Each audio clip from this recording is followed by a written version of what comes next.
Hello, today you're going to take notes on Washington's presidency, both the challenges and accomplishments that occurred during his time in office. So one of the first major obstacles George Washington had was to define the presidency. What was he going to be called? What is his job actually going to be? And he did a really good job of kind of specifying what the president should and should not do.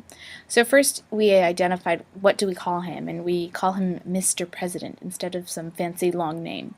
And does he do all the work or does he delegate? George Washington was very good at delegating, but also developing compromises between his team. Also, should the president visit Congress? And this occurred at least once a year.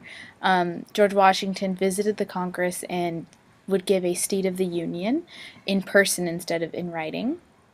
Also, should Congress be able to dismiss executive appointees? And it was determined that they are appointed by the executive branch and they could not be dismissed. And so Washington took a very strong and active role in the presidency. He used the cabinet officers for advice, and however, he made final decisions, so he didn't just delegate decisions away. Also, he fought for presidential dismissal of appointees, believing that he was in charge of dismissing his appointees, not Congress. And he negotiated treaties without the input from Congress. So he didn't let Congress influence and try and, bully him around into what they wanted him to do.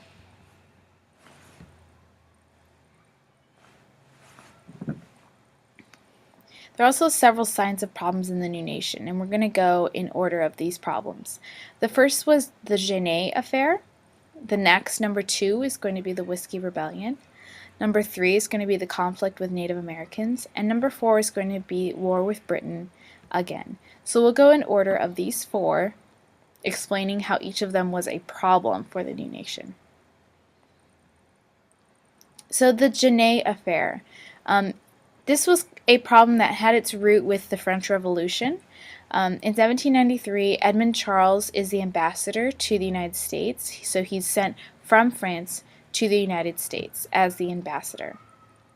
And basically, he kind of stirs the pot and starts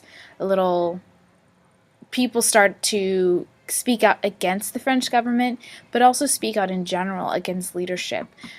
He's kind of encouraging American citizens to attack the British, because right now the British and the French are in a conflict, and that he's trying to get Americans to come onto the French side.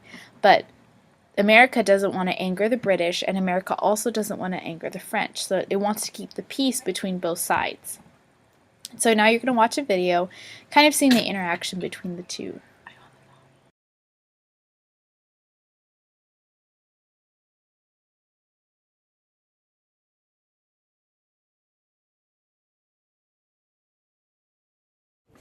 This is the end of monarchy! The end of tyranny!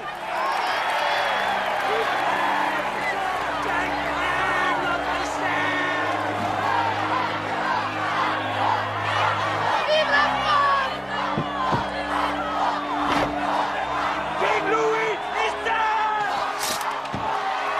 Long live the French and American Republic! Now that war has been declared between your country and Great Britain, we must remain neutral. Ambassador Genet. The United States is a new and independent nation. It is in our best national interest to keep ourselves apart from affairs to which we have no attachment. Surely the cause of France is the cause of America, of the world. A threat to France is a threat to America. And we have a treaty, Mr. President. A treaty made when you were at war with England. I remind the ambassador that our treaty with France was made with King Louis. The king's murder renders that compact no longer binding. Thousands of your people have called themselves our brother. Since I landed in America, I have found many willing to fight. You will refrain, Ambassador Genet. from any further efforts to recruit our citizens to belligerent actions. I will not allow you to outfit privateers to join in your war against England. It is not for you to tell me this. Tread carefully, sir. The people will command me, as they command you. Ambassador Genet. You will hear from me again, sir. And then I will speak to you with a million voices, and you will obey.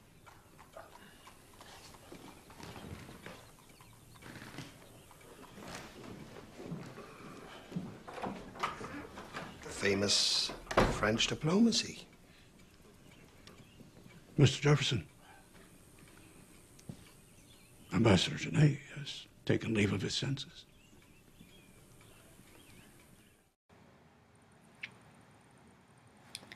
Next, the Whiskey Rebellion. This is problem number 2.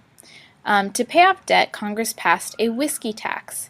And a whiskey was made by frontiersmen, so typically not impoverished, but slightly poor people. And they made it with extra corn. So it's kind of what they can do to make extra cash for themselves.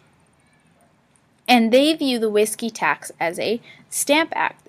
To them, it seems very similar, that it's an unfair tax, it's unnecessary, and it's specifically targeting them in an unfair manner. So in 1794, 7,000 frontiersmen march on Pennsylvania, trying to not just protest, but force Congress to repeal it. And Washington, instead of kind of bowing to their whims, instead he says, "Tell those whiskey fools to obey the law or suffer my wrath." So basically he threatens to send military action to Pennsylvania to force them to obey and listen to him. Thomas Jefferson, though, here in the corner, he has a problem with this, and he argues that they do have a right to revolt, that as people in a democratic system, that they have a right to protest, and as we know from our First Amendment rights, that we do have a right to peaceably assemble, but not take up arms against our country. Sign number 3 that there was a problem was that we had a conflict with Native Americans that was just never ending. We have a lot of new land that slowly Americans are creeping into, and it's Ohio, Georgia, Kentucky, Tennessee, and western New York. So we're slowly spreading west. And in 1794, we have the Battle of Fallen Timbers, where a lot of Native American tribes tried to unite together as one unit to defeat and stop American citizens from moving west, but this army is defeated.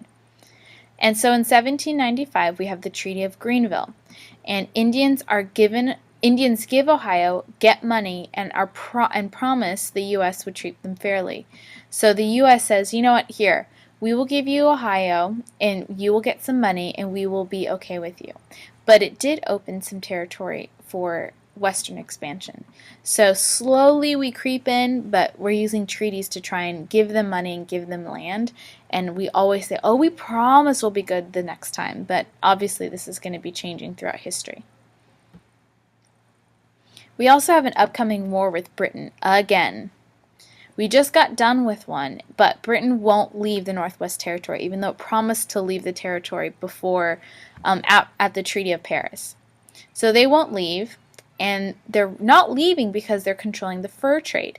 So they're controlling a trade of beaver fur, animal fur, those types of things, typically in the northern part of America.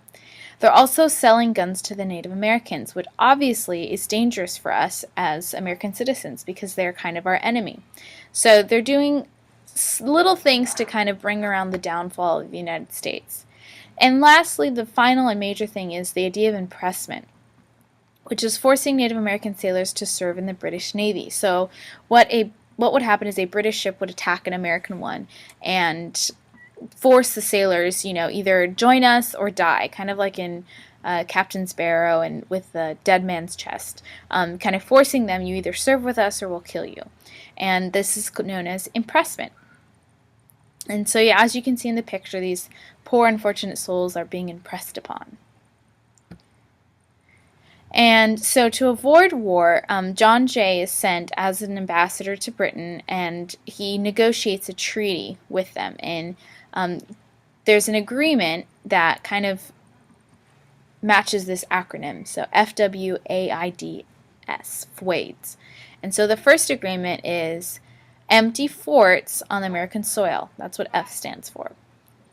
Britain also agrees to permit U.S. to some trade in the West Indies, areas like Cuba, south of Florida. They also agreed to stop harassing American ships, permit the U.S. to trade with India, pay damages for ships that are seized, and it did not agree to pay for slaves taken during the Revolutionary War.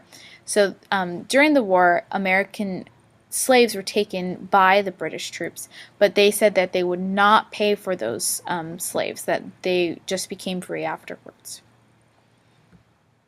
And George Washington did a lot of things to kind of strengthen the federal government.